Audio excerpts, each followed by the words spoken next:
खूप खुश झाली असती जर हे पाहिलं असतं तिने, तर ती असायला पाहिजे होती. खरं तर सुरुवातीपासूनच म्हणजे सगळ्याच गोष्टीत तिला आम्ही मिस करतोय. तिने खूप काउन्सिलिंग केलं असतं आमच्या दोघांचं, त्यातून काढायचा प्रयत्न केला असता की अरे हे खरंच नक्की आहे ना. पुणेरी थाटात होणार की मुंबई वाजत होणार? आता तो सस्पेन्स आहे. तुम्हाला फ्लेवर्स अनुभवायला दोन्ही मिळतील. मच्छीशिवाय घास नाही उतरत, मुंबईशिवाय मला नाही जमत, पण आता शुभंकरसाठी पुण्याची सफर केल्याशिवाय मला नाही करमत. वा वा वा. तो काट्यात काटा करली माशाचा काटा, अमृताचं नाव घेतो सुरमई खाता खाता.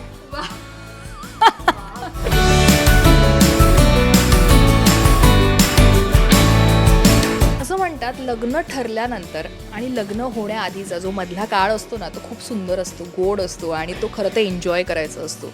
सध्या इंडस्ट्रीमध्ये लग्नाचे वारे वाहत आहेत, बरेच जण लग्न करत आहेत. त्यामुळे आणखी एक असं कपल आहे जे लग्न करत आहे.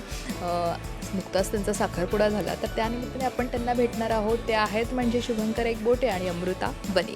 तुमचं खूप खूप स्वागत लोकमत फिल्मीमध्ये. जसं मी म्हटलं तसं पहिलं मी लेडीज फर्स्ट की लग्न ठरल्यानंतर आणि लग्न होईपर्यंत जो मधला काळ असतो तो खूप गोड असतो. सध्या तुम्ही त्या फेजमध्ये आहात, किती एन्जॉय करताय, काय चालू आहे सध्या? सध्या काय काय नाही चालू आहे खरं तर. आता असं होतं की अरे 3 महिने 4 महिने राहिलेत आणि प्लॅनिंगवर प्लॅनिंग सुरू आहे. म्हणजे अरे ह्याला फोन केला का, त्याला फोन केला का, ह्याच्याशी बोलणं झालं का, त्याच्याशी बोलणं झालं का, आणि शूट तर सुरूच आहे. सो शूटच्या मध्येच असा वेळ मिळतो आहे तसं आम्ही फोनाफोनी चालू आहे की ह्याला फोन केल्यानंतर ह्याला सांगायचं अरे हे सांगितलं नाही आहेस तू फोन करणार होतीस, मी करणार होतो, ह्याच्यात सुरू आहे. पण मज्जा पण तेवढीच करतो आहे जितकं जमेल शूटच्या मध्ये. किंवा जशी सुट्टी मिळते तसं काही ना काहीतरी. जसं आम्ही मध्ये सर्कसला जाऊन आलो, म्हणजे मी सर्कस पाहिली नव्हती, तर मग एक दिवस सर्कससाठी, किंवा एक दिवस आमचा एक सलॉन डे होता, आम्ही फक्त सेल्फ केअर डे होता. असं वेळ देतोय, पण वेळ देतोय. बरं, पण ती मुंबईची, तू पुण्याचा, मग जमलं कसं? आणि बेसिकली मला आत्ताच कळलं की ती जर्नलिझम फील्डमधली आणि तू तस ॲक्टिंग फील्डमधला, तर ते पण सूत कसं जुळलं? मला ते ऐकायला आवडेल, तुमची लव्ह स्टोरी. कोण सांगेल म्हणजे? शुभंकर. अरे बरं ठीक आहे, मी सुरू करतो. तुला वाटेल तसं तू चालत्या ट्रेनमध्ये चढ. सो सगळ्यात आधी सांगतो ते म्हणजे जसं सगळ्यांनाच माहिती आहे, म्हणजे जे आम्हाला ओळखतात त्यांना, की जी मालिका आम्ही करतोय कन्यादान, त्या कन्यादान मालिकेमुळे आम्ही भेटलो. कन्यादानमुळे आमची नॉर्मल ओळख झाली आणि ती ओळख अगदी प्रोफेशनल लेवलवरती छान ओळख होती. म्हणजे प्रोफेशनली आम्ही नवरा बायकोचं कॅरेक्टर करत असल्यामुळे आमच्या दोघांमध्ये ऑफ द स्क्रीन, म्हणजे कॅमेरा चालू नसताना जो वेळ मिळतो आपल्याला, त्याच्यामध्ये गप्पा होणं, मी कुठून आलो, मी काय केलंय, तिने काय केलंय, ती कुठून आली, एखादा सीन आल्यावरती तो सीन, त्या सीनची रिहर्सल किंवा त्या सीनचं प्रिपरेशन तर झालंच, पण त्याच्या अनुषंगाने अजून येणाऱ्या गोष्टी, अशा बऱ्याच चर्चा, त्याच्याबद्दलची डिस्कशन्स इथनं सुरुवात झाली आमच्या मैत्रीला, म्हणजे जी कदाचित तेव्हा प्रोफेशनल होती. मग त्यानंतर सेटवरनं कधी कधी घरी मी माझ्याकडे जी कार होती त्या कारमधनं तिला कुठल्या तरी अर्ध्या रस्त्यात एका पॉईंटपर्यंत सोडणं, इथनं ते ह्याच्याने ते अजून थोडंसं पुढे गेलं. सो त्यात ती प्रोफेशनल मैत्री अजून थोडीशी झाली आहे. अजून ऑफ द सेट ओळखायला लागलो थोडंसं, की सेटच्या बाहेर काय आहे व्यक्ती, त्याचा थोडा अंदाज यायला लागला. मी म्हणणार हां, माणूस म्हणून सुरुवात झाली त्याची. मी असं नाही म्हणणार की अंदाज आला, अंदाज यायला लागला. आणि मला पर्सनली असं वाटतं की 2 वर्षांचा जो काही काळ होता, 2 वर्षांची जी मैत्री होत गेली, बरं तीही अशी काही फार म्हणजे आता सीन झालाय किंवा आता पॅकअप झालाय आणि मग काहीतरी कॉफीलाच गेलोय किंवा मग असं काहीच नाही झालं. सीन झाला तो त्याच्या विश्वात, मी माझ्या विश्वात, पण सीन पुरते आम्ही खूप छान हे करून बघतो. त्याचा थिएटर बॅकग्राऊंड असल्यामुळे त्याने कितीतरी गोष्टी मला त्यावेळी सांगितलेल्या की इथे थोडंसं बघा, इथे तुझा मोनोटोनसपणा येतो, किंवा मग माझं की नाही आता तू नको जरा थोडंसं तुझे बाकी सगळं राहू दे, तू सीनमध्ये लक्ष. ह्या सगळ्याच गोष्टी एकमेकांबद्दल काहीही वाटत नसताना जेव्हा एकमेकांबद्दल शेअर होतात गोष्टी, त्या खूप अनफिल्टर्ड असतात, तर त्या खूप जास्त झाल्या. बरोबर. म्हणजे मैत्रीत पण कधी कधी ना आपण थोडेसे राखून काही गोष्टी सांगतो. इथे काहीच नव्हतं की हा म्हणजे गमवण्यासारखं काहीच नव्हतं ना, त्यामुळे काही हेच झालं नाही. मग आत्ता तरी आज मी म्हणेन की आम्ही प्रयत्नपूर्वक एकही फिल्टर ठेवलेलं नाही, आम्ही खरे स्पष्ट आहोत एकमेकांचे जसे आहोत तसे. पण तरी काही नाही म्हणलं तरी आमच्या नातं जे आहे, जे आता होऊ घातलंय किंवा जे झालंय त्याच्यात 0.1% फिल्टर येऊ शकतो पॉसिबिलिटी मन आहे. दुखावू नये की आता किंवा नको. पटकन एखादी गोष्ट हिला मी अशी थोडीशी असं शुगर कोट करून सांगतो की हिला थोडंसं, पण तेव्हा ते पण नसतं ना. त्यामुळे ते इतकं रिअल आणि इतकं प्युअर असतं किंवा होतं रादर. त्यामुळे ते एकमेकांविषयी तसंच सांगितलं गेलं. मग ते काही असू दे, घरातले असतील, मित्रपरिवार असेल, आवड निवड असेल, EQ IQ बद्दल बोलणं असेल. कोणी पहिल्यांदा पहल केली मी म्हणेन, कोणी पहिल्यांदा सांगितलं मनातलं आणि कशा पद्धतीने सांगितलं? मी सांगू तू सांग बोललोय मी म्हणलं very- सांगितलं पाहिजे ना. खूप म्हणजे खरं तर खूप स्पेशल आहे ते. जसं आपल्याला एकमेकांबद्दल कळायला लागतं की हां, हे मोर दॅन फ्रेंडशिप कुठेतरी होतं आहे. पण असं होतं की नको नको थांब, अजून त्याला घाई नको. आणि एक दिवस असा आला की आम्ही दोघंही NCPला एक नाटक बघायला गेलो होतो. आणि छान, म्हणजे असं त्या दिवशी वाटलंही नव्हतं की असं काही घडेल. NCPवरनं आल्यानंतर आम्ही मरीन ड्राईव्हला बसलो होतो आणि म्हणजे मी त्याला बऱ्यापैकी थोडीशी तेव्हा तोपर्यंत मुंबई असं दाखवत होते की हां, असं असं आहे, असं असं आहे. मी पण तिला तोपर्यंत पुण्याची सैर करून आणली होती. म्हणजे आमच्या अजून सिरियल मधले पण कलिग्स होते तेव्हा, आणि तेव्हा खरंच असं काही आम्हालाही त्याची काहीच म्हणजे लांब लांबपर्यंत काही उमगलंच नव्हतं, बनत पण नव्हतं आम्हाला, आमच्या घरच्यांना नाही. कोणालाच नाही. तर मरीन ड्राईव्हला बसलो होतो आणि असंच छान गप्पा सुरू होत्या. आणि त्याने ऑलमोस्ट कन्फेस केलं की म्हणजे सध्या जे काय आयुष्य आहे किंवा असं वाटतं ह्याच्या पुढचं जे आयुष्य आहे, तर त्याच्यामध्ये तू कुठेतरी ना मॅटर करायला लागली आहेस. मला हा शब्द खूप प्रॉमिनंटली आठवतोय की तू मॅटर करायला लागली आहेस. म्हणजे फरक पडतोय तुझ्या असण्याचा, तुझ्या बोलण्याचा, तू रागवण्याचा. कारण तोपर्यंत तेवढं हक्काने झालं होतं, अरे का ब्रेकच्या वेळी का जेवत नाहीस, त्यावेळी का फोन घेतोस सगळे, इथपर्यंत ते सगळं झालं होतं. तर मग ते थोडंसं हां म्हणजे किंवा थोडासा हक्क मैत्रीत जो हक्क मैत्रीतला येतो हक्क. ना. कारण का परत सीन असणार, मग तू जेवणार कधी किंवा जे काय आहे. तर तू ओरडण्याचा, तू न बोलण्याचा फरक पडतोय. आणि मी पण काही त्याच्यावर अगदीच त्याला त्या मोमेंटला सांगितलं की मला काही कळत नाही, अशातला भाग नाही, मलाही समजतंय सगळं, पण मला असं वाटतं आपण थोडी घाई नको करायला. मला कळतंय, म्हटलं आपल्यातला झालेला बदल जो आहे तो समजतोय, पण हे परत इन्फॅच्युएशन तर नाही आहे ना. टेस्टिंग जे म्हणतो त्याला आपण, की याला आपण थोडा टेस्ट करण्यासाठी एक पिरियड देऊ. हां, तसं नाही आहे ना. त्यामुळे त्याने मला सांगितलं, पण त्याने ते सांगणं आणि त्या जागेवर म्हणजे मरीन ड्राईव्ह सारख्या, म्हणजे माझ्यासाठी तर आपण ज्याला म्हणतो हां, आणि जे खूपच स्पेशल आहे. आणि तिथे त्याने सांगणं, बरं प्रपोज नाही, त्याला मी प्रपोजही म्हणणार नाही, पण त्याने मनातली त्याच्या पहिल्यांदा सांगितली, त्या ठिकाणी सांगितली. सो ते खूप जास्त स्पेशल आहे. मग त्याच्यानंतर आम्ही थोडासा वेळही घेतला आणि अर्थात मग पुढच्या स्टेप्स टाकल्या गेले की बाबा कुठेतरी काय होत होतं की ह्या मधल्या काळात, ज्या काळात आम्ही आमची मैत्री होत होती, आमची सिरियल सुरू झाली 21 ऑक्टोबरमध्ये, तेव्हा आमची मैत्री झाली, ओळख झाली. मग 1.25 वर्ष झालं, ज्यात मी माझ्या वैयक्तिक आयुष्यात काही अप्स अँड डाऊन्स होत होते. कन्यादान सोडून पण काही प्रोजेक्ट्स मी करत होतो. तिने 1-2 प्रोजेक्ट्स केले. म्हणजे पर्सनल लाईफमध्ये तिच्याही काही ना काही अप्स अँड डाऊन्स रोजच्या आपल्या सगळ्यांच्याच चालू असते, अशी चालू होती. हे 1.5 वर्ष जावं लागलं मैत्रीसाठी. आणि मग साधारणपणे त्या 2 वर्षातला जो शेवटच्या 6 महिन्यांचा भाग होता, त्या भागात आमच्या जवळचे जे होते, म्हणजे तिचे मित्र, जवळचे नातेवाईक किंवा जे कोणी आहेत ते म्हणा, आणि सेम माझे, तर त्यांना ना कुठेतरी हे इंट्युटिव्हली वाटायला लागलं होतं की अरे आता कसली वाट बघताय. म्हणजे ते थोडेसे असे चिडवायचे, पण सोशल मीडियावरचा प्रेझेन्स पण आमचा एकत्र दिसायला लागला होता. सो त्याच्यावरनं ते थोडंसं असं व्हायला लागलं होतं की चिडवी मित्रमैत्रिणींकडनं, घरच्यांकडनं थोडंसं एक प्रकारचं काय म्हणतात त्याला, की असतं ना की खडा टाकतात, बरोबर. काहीतरी बोलतात पण त्या बोलण्यात काहीतरी खडा टाकून जातात. आणि त्या बाबतीत घरचे खूप हुशार असतात. आपलं म्हणजे when it comes to us, आपल्या घरचे म्हणजे आपले आई वडील, आपले आजी आजोबा, मामा मामी, जे आपले क्लोज फॅमिलीमध्ये येतात ते.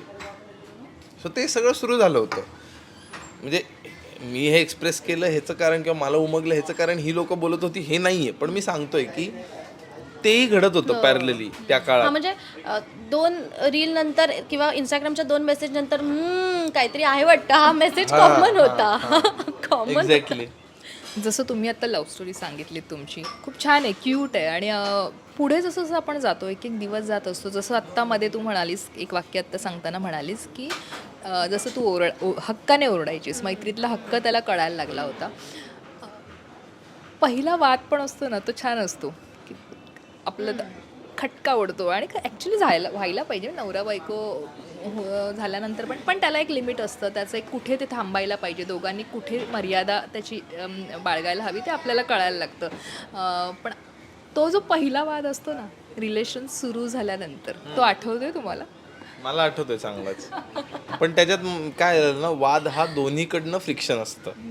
मला तेव्हा वाद म्हणतो आपण, तेव्हा त्याच्यात खरं तर चूक होती माझी, त्यामुळे माझ्याकडनं फ्रिक्शन नव्हतं. मी त्या एंडला होतो की जी सरेंडर, कारण लॉजिकली चूकच होती, काही कारण देण्यात काही पॉईंटच नव्हतं. सो मला चांगलंच आठवतंय. असंच म्हणजे तिथे पण इन्क्लुडेड आहेच कन्यादान, असं नाही की ते कन्यादान हा खूप सेपरेट करता येईल असं नाही आहे. आम्ही रात्री एकत्र होतो, म्हणजे आज रात्री आम्ही एकत्र होतो आणि उद्या आम्हाला दोघांनाही सेम कॉल टाईम होता. सो आता मला थोडंसं म्हणजे मी प्रयत्नात असतो, असं नाही की मुद्दामपणे ना सवय आहे जी की चुकीची आहे, जी मी बदलतोय की थोडंसं एक कन्सिडर करून 8:30च्या कॉल टाईमला 9पर्यंत पोचलो तरी चालेल यार, चालवून घेतात यार. हे थोडंसं ना, म्हणजे माझं कसं होतं ना की आता टेलिव्हिजन हा एक असं माध्यम आहे ना की जिथे तुम्हाला खूप काळ काम करायचं असतं ना, तर एका पॉईंट नंतर तुम्ही जेव्हा इझी होतं ना, एक कम्फर्ट होतो, तर त्या कम्फर्टमध्ये होतं माझं हे. एखाद्या लिमिटेड टाईम प्रोजेक्टसाठी, मग फिल्मच्या किंवा कुठल्या अजून दुसऱ्या एखाद्या याच्यात होण्याची होत नाही. म्हणजे तिथे मी खूप कॉन्शियस आणि खूप जास्त असा काटेकोर असतो ह्याला घेऊन. पण आहे ना, इथे एका पॉईंट नंतर ते सुटतं. चुकीचंच आहे, मी परत जस्टिफाय नाही करत, रॉंग आहे. मी आता स्वतःला ती खुणगाट बांधली की हे असं काही कस्टमायझेशन नसतं की हे प्रोजेक्ट ते प्रोजेक्ट.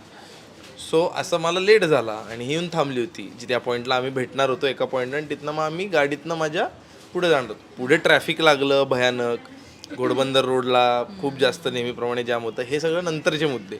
पण मी ज्या वेळेला येणार सांगितलं होतं त्यावेळेला मी काही पोचलो नाही. मला काहीतरी 15-20 मिनटं लेट झाला. सो तो पहिला वाद होता जिथे मी सरेंडर केलेलं. खरं तर मी इकडनं हे नव्हतं, हां, पण तो खूप टोकाला गेला होता तिच्याकडनं, जे की साहजिक पण होतं. ज्या ती व्यक्ती म्हणून जे आहे ते जर बघितलं आपण तर ते करेक्ट होतं टोकाला जाणं. मी जर तसा असतो तर मी पण एक्स्ट्रीम टोकाला गेलो असतो विचारांनी. पण ते शांत झालं. त्याच्यानंतर मला वाटत नाही की एवढं झालंय कधी. त्यानंतर प्रोफेशनली जरी मग कुठेतरी आम्ही दोघं एकत्रित कुठेतरी बांधील होते, एका वेळ दिली आहे, 2 मिळून. म्हणजे असं नाही की आपल्यात दोघांनी मिळून कोणाला तरी वेळ दिली.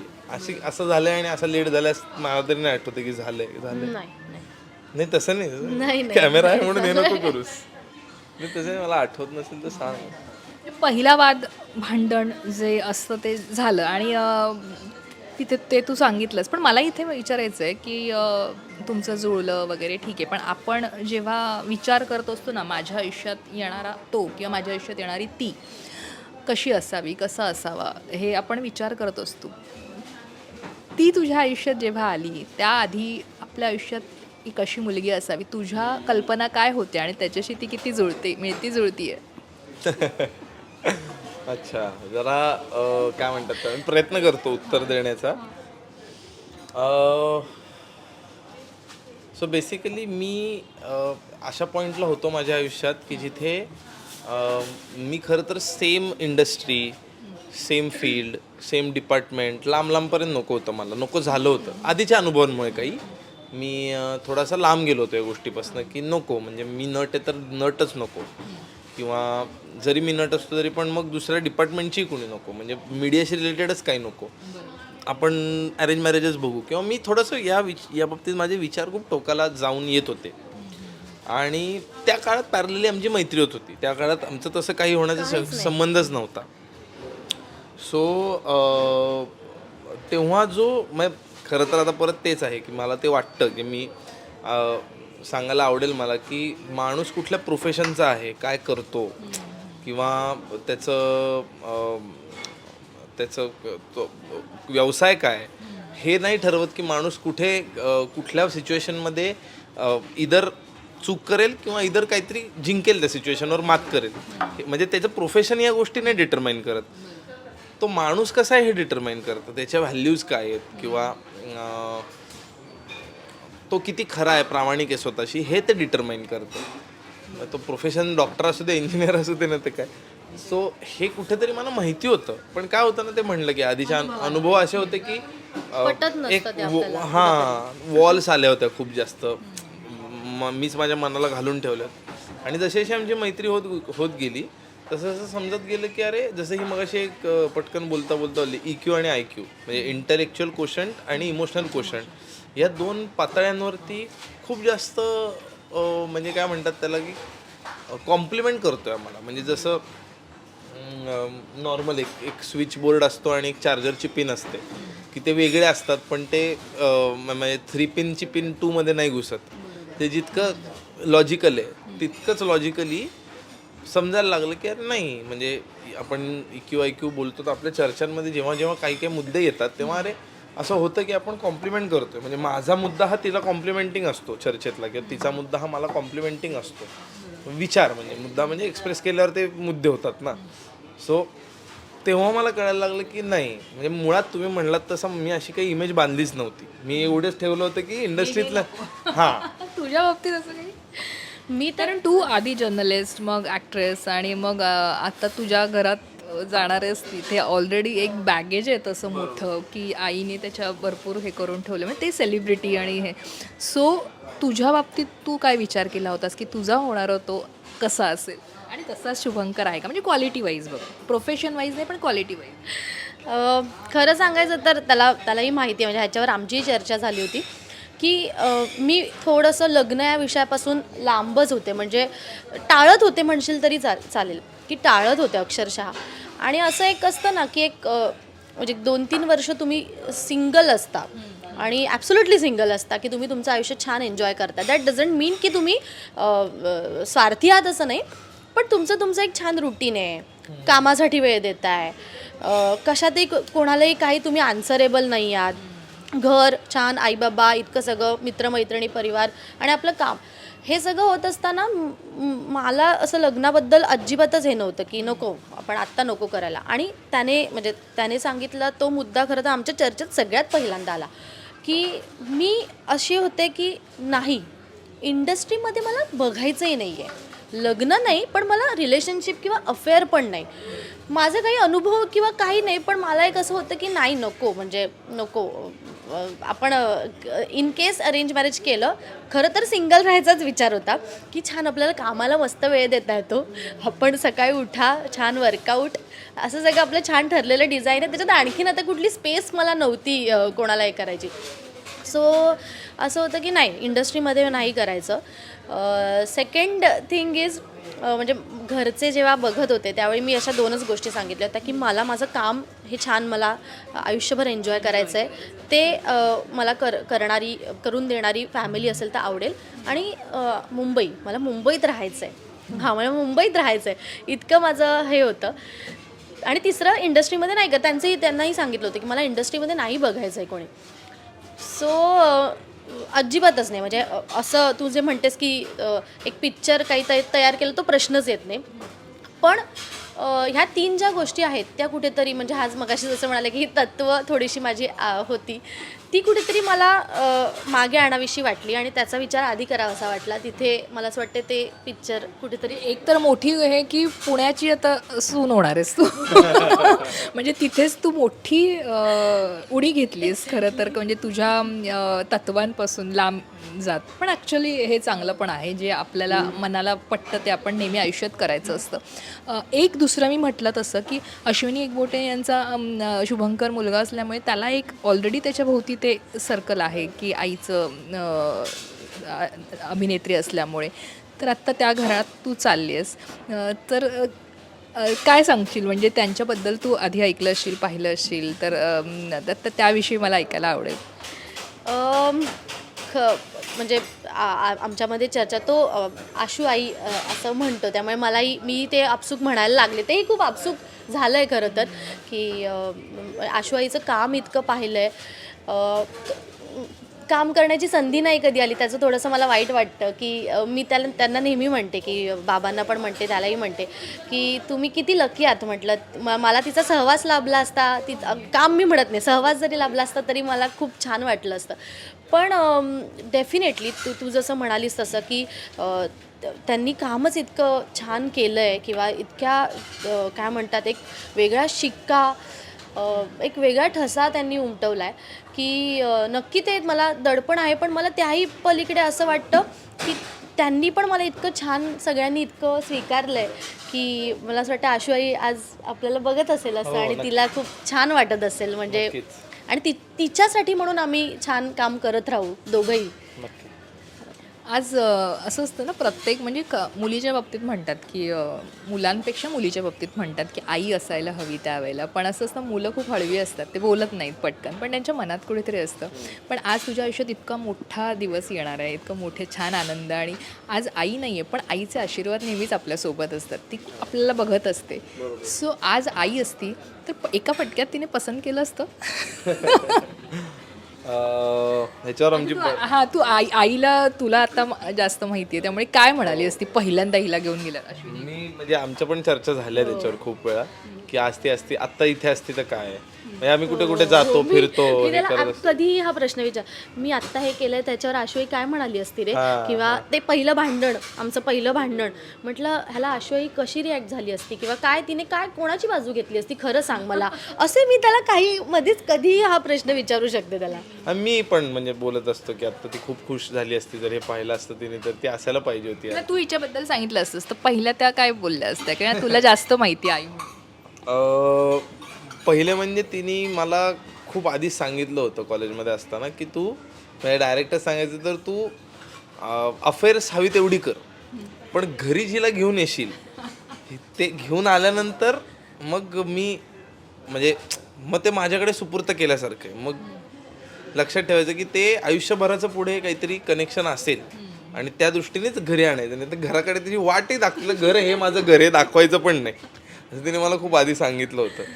सो जर मी अमृताला म्हणजे नेलं असतं किंवा भेटली असती, ती अमृताला भेटू शकली असती तर ऑब्व्हियसली तिला खूप छान वाटली असती. आणि कितीतरी गोष्टी, जसं ती पण तशीच होती ना काही काही बाबतीत की खूप जिद्दी होती. हीच तत्त्व जी अमृताची काही तत्त्व आहेत त्यातली तत्त्व तिची पण होती की म्हणजे ती कधीच वेळेच्या 5 मिनटं आधी हजर असण्याचा तिचा नेहमीच असायचीच. म्हणजे अगदीच काय ॲक्सिडेंट झाला आहे किंवा काय ट्रॅफिक लागलं आहे तर वेगळी गोष्ट, पण ती कधीच अशी हे नव्हती. किंवा जसं ती म्हणली की तिला त्या वेळेला एखादी गोष्टीची वेळ जी ठरली आहे त्या वेळेला ती करायची सवय आहे, तशी तिची पण सवय होती. म्हणजे अर्थात आता ती माझ्या आजी आजोबांचे संस्कार आणि तिच्या पुढे वैयक्तिक याच्यात तिने वेळ घेतला असता नक्कीच, म्हणजे एक टेस्टिंग पिरियड पसंत करायला वेळ घेतला असता.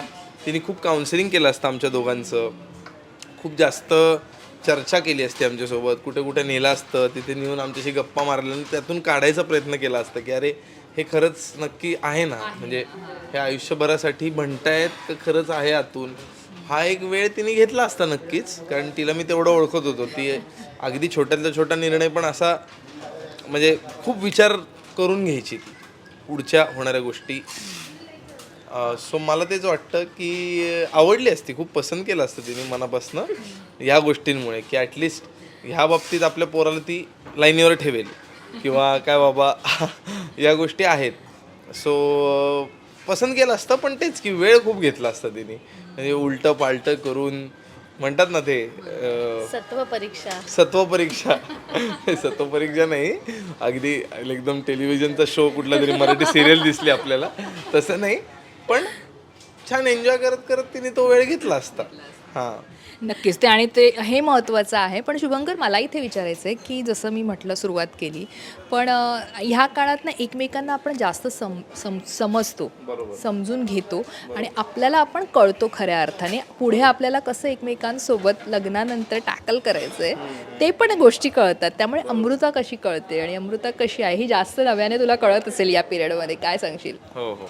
पहिलं म्हणजे काय असतं ना की जसं तुम्ही म्हणालात तसं की आता ही खूप म्हणायला किंवा जितका आनंद आहे ह्याच्यात, जितकं पॉझिटिव्ह आहे त्याच्यात रिॲलिटी पण तेवढीच असते.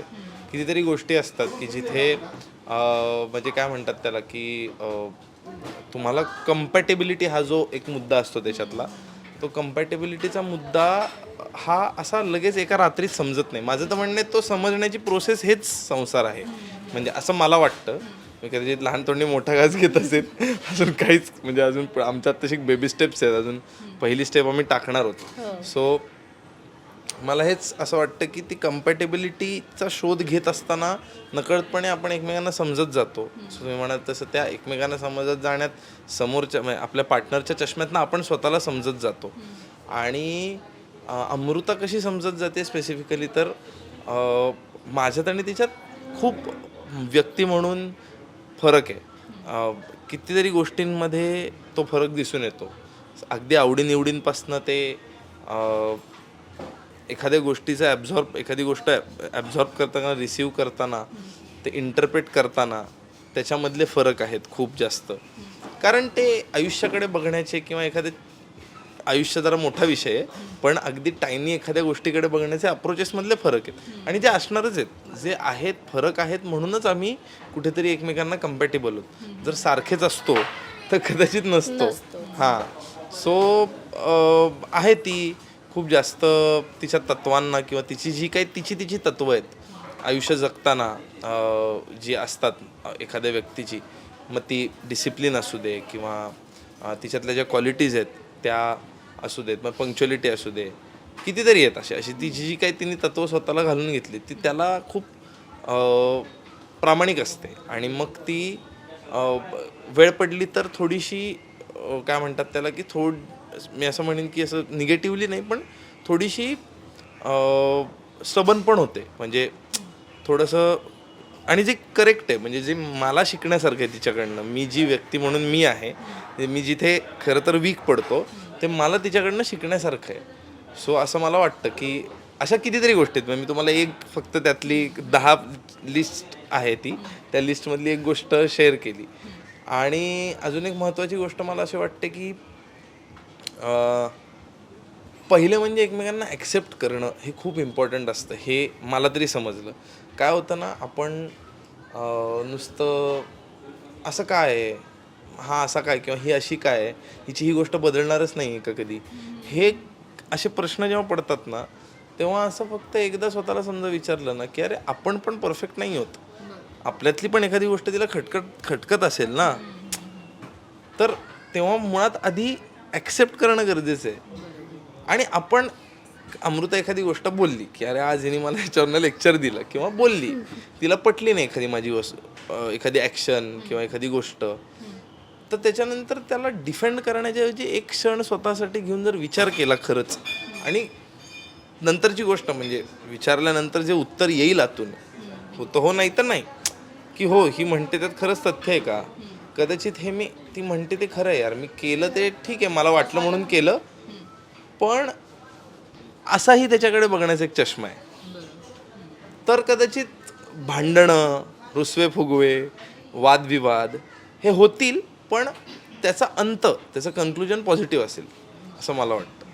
अमृता, ऐकून घे, तुला बऱ्याच गोष्टी कळल्या असतील मला वाटतं इंटरव्ह्यूच्या माध्यमातून, पण तुला मला विचारायचं आहे की असं म्हणतात ना की बऱ्याच मुलींची ही कंप्लेंट असते की हा जेव्हा माझा बॉयफ्रेंड होता तेव्हा खूप छान होता, जेव्हा ह्याला लायसन मिळालं की मी याची तर बायको होणार आहे, तेव्हा तो बदलला.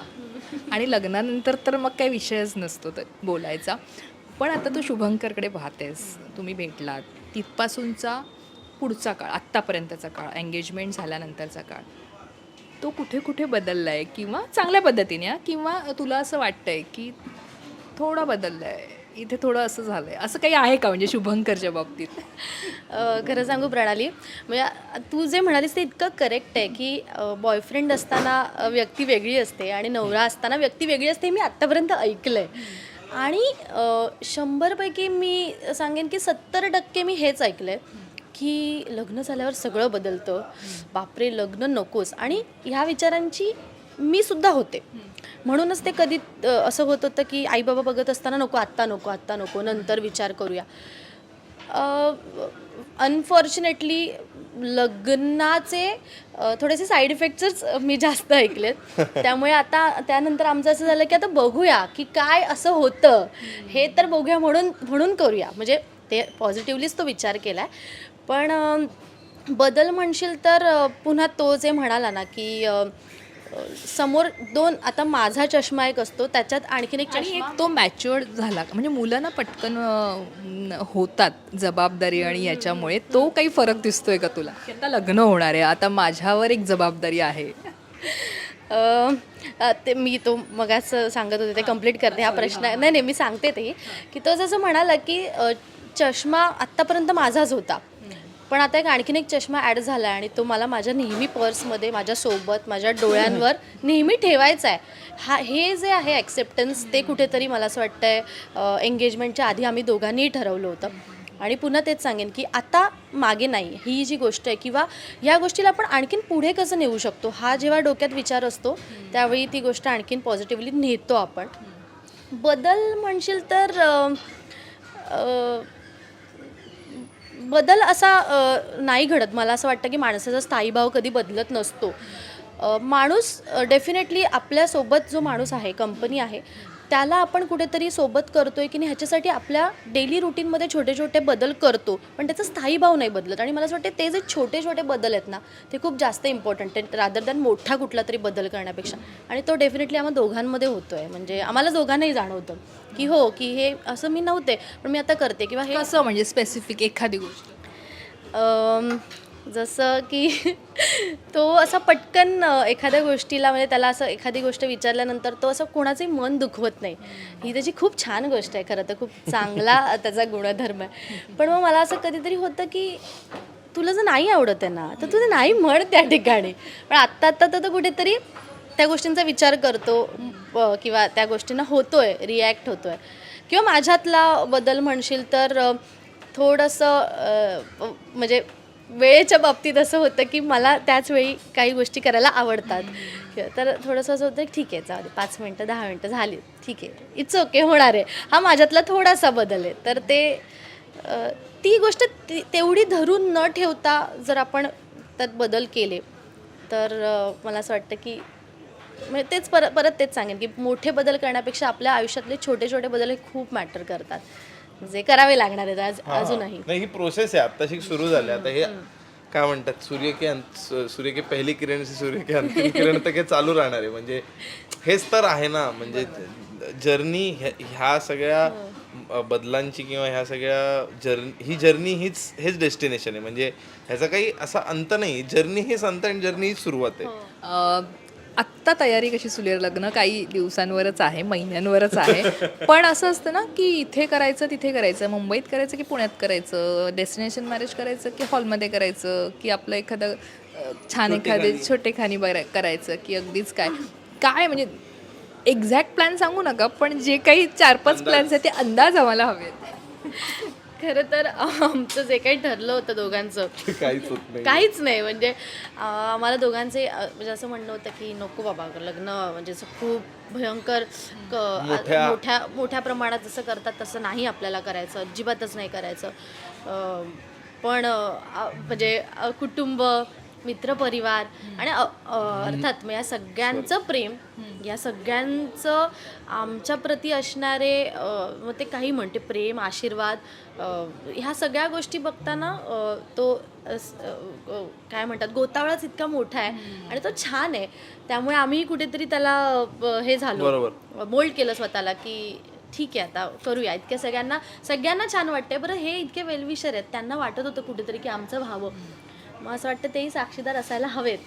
म्हणून मग आता हा म्हणजे असं झालं ना की कुठेतरी आम्हाला जे करायचं होतं, ज्या पद्धतीने करायचं होतं ते आमच्या हातात राहिलं नाही. म्हणजे पॉझिटिव्हलीच सांगतोय मी, आम्हाला त्याचा काही रिग्रेट बिलकुल नाही आहे. कारण शेवटी तीच लोक आहेत ज्यांचा आनंद आम्हाला खूप मॅटर करतो. म्हणजे त्या तो आनंद सोडला तर त्याला रिप्लेसमेंटच नाही आहे त्यांच्या आनंदाला किंवा दुःखाला किंवा त्यांच्या असण्याला. तर एका पण नंतर असं झालं की अरे बापरे, आपण तर काहीतरी वेगळं घेऊन चाललो होतो आणि हे वेगळीकडेच चाललं आणि आपण वेगळा आम्ही असं खूप छोटे खाणी असं काहीतरी पण नाही. हे जे सगळं आवरण आहे आमच्या भोवती, या आवरणाला आम्हाला कुठेतरी छान पुढे आयुष्य जगताना बघण्याचं त्यांना साक्षीदार व्हायचंय. पण आता मुंबई पुणे असे हे वाद सुरू नाही आहेत ना की नाही पुण्यातच व्हायला पाहिजे, नाही मुंबईतच. ते वाद नाही झालेच नाहीत. ते वाद ते खूप म्युच्युअल अंडरस्टँडिंग मधनच झालं. पुणेरी थाटात होणार की मुंबई वादात होणार? आता तो सस्पेन्स आहे. तुम्हाला फ्लेवर्स अनुभवायला दोन्ही मिळतील. पुणेरी थाट पण अनुभवायला मिळेल, तुम्हाला मुंबईचा बाज पण अनुभवायला मिळेल आणि अजून काही फ्लेवर्स अनुभवायला मिळतील. पण हे निश्चित आहे की साग्र संगीत होणार, छान होणार. हा सागर संगीत होणार, मोठं होणार, विषय मोठा होणार. दोघांनी काय घालायचं याच्यावरनं चर्चा सुरू झाली आहे का? म्हणजे आता इतकं सगळं आहे ना की असंच मॅच पाहिजे आणि हेच असंच हवं आणि तसंच हवं. पॉइंटवर बोट ठेवलं. म्हणजे आत्ता लिटरली खूप गोष्टी सुरू आहेत. पण आमचा आता अजून तिथेच होता मी की आता आमचे ते काय म्हणतात की कोलॅबरेशन्स करायचे, तर मग कोणाला विचारूया किंवा आम्हाला काही लोकांनी विचारलंय तर मग त्यांना आपण लेट्स ट्राय एकदा बोलून बघूया का. मग तुझ्या डोक्यात काय? मग पिंटरेस्ट ॲप मी डाउनलोड केले. मी कधीच वापरलं नव्हतं पिंटरेस्ट. आणि मला ते सांगायला इतकं छान वाटतं की आम्ही त्या दिवशी ठरवलं की आता आम्ही ना कामाशी वाटून घेतोय. तुला सीनच्या मध्ये वेळ असेल तर तू हे करायचं, मी हे करणार, असं करून ते करतोय. तर ते लुक्स ठरवायचे होते. तर शुभंकरने त्या दिवशी आमचा एक लुक ठरतोय, तर त्याचे 4-5 फोटोज इतके परफेक्ट पाठवले की मी त्याला विचारले की तूच शोधलंयस ना नक्की? तर म्हणाला की हो मी तिला कधी कधी विश्वास बसत नाही एखादी गोष्ट मी हे केली पटकन की. तर मला तेच म्हणायचं, मी आता चालू आहे, प्रोसेसमध्ये आहे. तुमच्या प्रश्नाचं उत्तर हे की आमची सुरुवात झाली आहे त्या चर्चांना किंवा काही गोष्टी ठरल्या पण आहेत. एक्झॅक्ट डिझाईन वाईज आता ते म्हणतात ना की इथे आहे, पण ते आता चित्रात किंवा अंमलबजावणी तो वेळ पण जाईल थोडासा. म्हणजे डोक्यात हे आहे पण तसं मिळायलाही पाहिजे. मिळत नसेल तर शिवून घ्यायचं का, कोणाकडून शिवून घ्यायचं ते आता जानेवारी फेब्रुवारी त्यासाठीच. निश्चित. एक असा छोटा प्रश्न, आता याच्यानंतर आपण एक छान एक त्यांच्याकडनं करून घेणार आहोत, ते उखाणे पण घेणार आहेत आपल्यासाठी. पण एक प्रश्न की आपण सासू हा जर लग्नानंतरचा एक हे असतो, आता चुलत सासू वगैरे बऱ्याच असतील, तिला तुझीच असतीलच. हां, पण आपली सासू घरात जी आपली हक्काची असते ती नाही आहे. पण मग तू काय गोष्टी मिस करशील जर सासू घरात नाही आहे तर, एक सून म्हणून? कारण असं असतं ना की सगळंच मग आपल्याला बघायचं आहे. कारण सासू असली की माहिती आहे बघणार आहेत, करतील, आपल्याला सांगतील, ऑर्डर देतील, पण आपल्याला काय करायचं नाही आहे, त्या आहेत तिथे. मग तू एकबोटेंच्या घरात म्हणजे आता शुभंकरची बायको म्हणून जेव्हा जाणार तेव्हा ते असताना जबाबदारी येते. मग ती यू आर द लीडर नाव, तुला आता ते घर हे करायचं आहे, सांभाळायचं आहे, तिची जागा घ्यायची. तिची जागा कोणी घेऊ शकणार नाही, पण ती नाही आहे त्यामुळे जे काही मिस होते ते तुला करायचं आहे, सावरायचं आहे. तू कोणत्या गोष्टी मिस करशील की बाबा हे त्या असत्या तर मला इझी गेलं असतं? खरं तर सुरुवातीपासूनच म्हणजे सगळ्याच गोष्टीत तिला आम्ही मिस करतोय.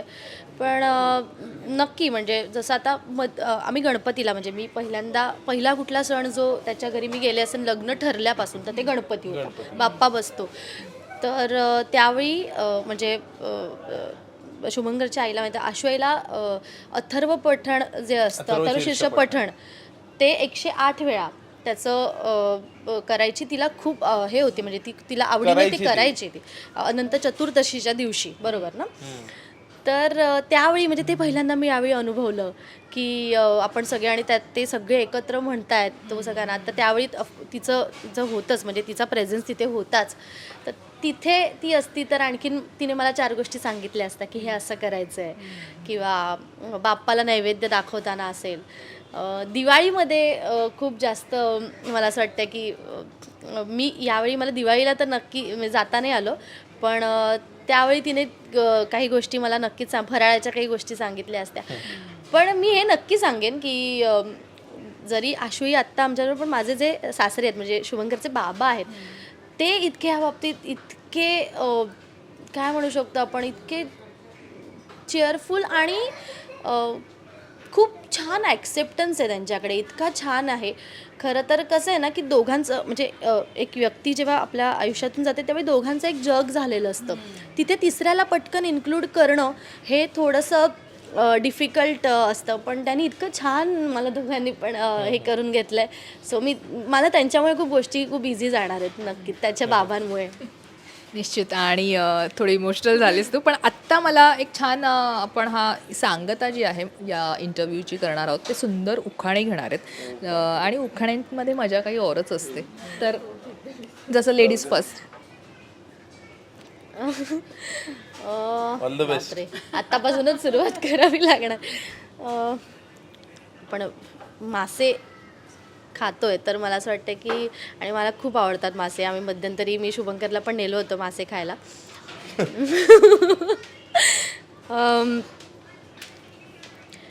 आम्ही मच्छी म्हणतो कोकणात माशाला. तर त्यांच्या इतका आला की तुला माहितीच असेल. आम्ही नाही, आपण असं झालं ते. आम्ही मच्छी म्हणतो. तर मच्छीशिवाय घास नाही उतरत.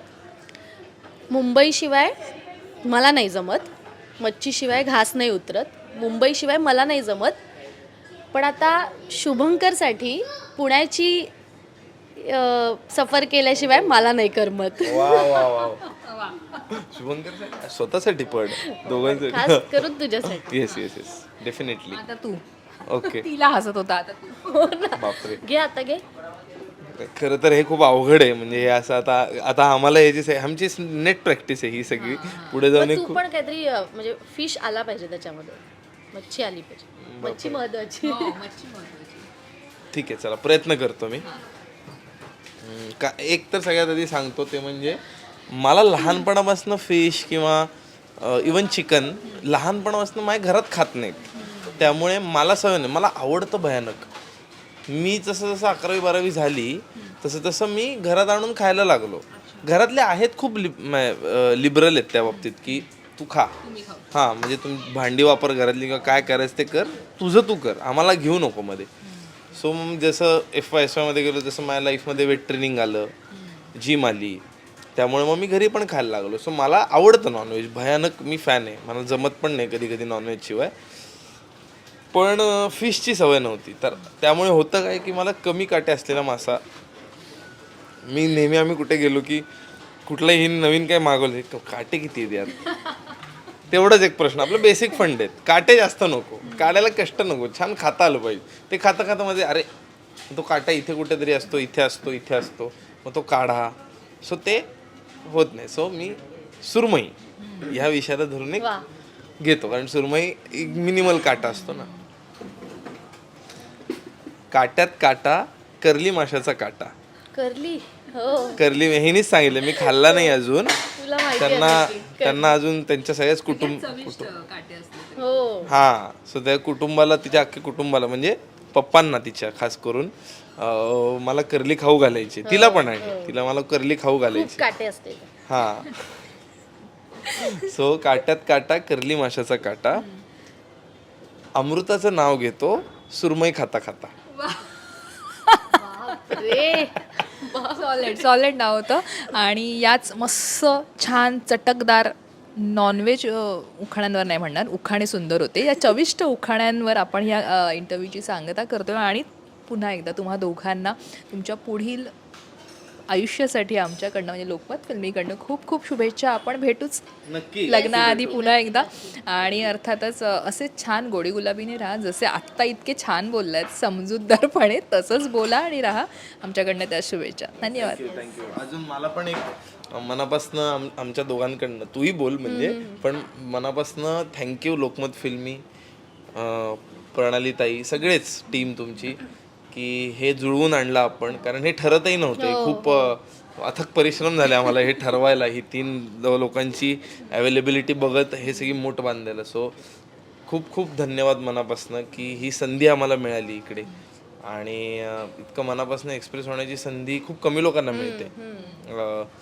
तर आम्ही खूप टचवूड, खूप ग्रेटफुल होती यासाठी दोघंही. आणि खूप काय म्हणतात की खूप भाग्यवान समजतो स्वतःला. सो आम्हाला अजून पण काय म्हणतात की ह्याच्यामुळे आम्हाला एक प्रकारचं बळच मिळतं की ही कुणीतरी एक नेटवर्क आहे अख्खं, की जे आपल्या गोष्टींची इतकी रोजच्या त्यांच्या दैनंदिन आयुष्यात नोंद घेते. तर त्या सगळ्या तुमच्या रसिक मायबाप, तुमचे जे सबस्क्रायबर्स, तुम्हाला तुमचे फॉलोअर्स, त्या सगळ्यांना पण खूप मनापासून धन्यवाद. आत्ता आधीच सांगून ठेव. मी यालाच म्हणत म्हणेन की जसं म्हणजे ही मोठ बांधून आणणं खूप कठीण होतं, पण ते झालं. आणि परत ते सांगेन, प्रणाली, लोकमत फिल्मी, या सगळ्यांना खूप धन्यवाद. आणि आमच्या वेल विशर्समध्ये सगळ्यात म्हणजे आम्ही एकत्र येण्यामध्ये आणखीन सगळ्यात मोठा कोणाचा वाटा असेल तर ते आपले प्रेक्षक. तर त्या आपल्या प्रेक्षकांपर्यंत लोकमत फिल्मीने आम्हाला पुन्हा एकदा पोहोचवलंय. सो त्यासाठी खरंच खूप धन्यवाद.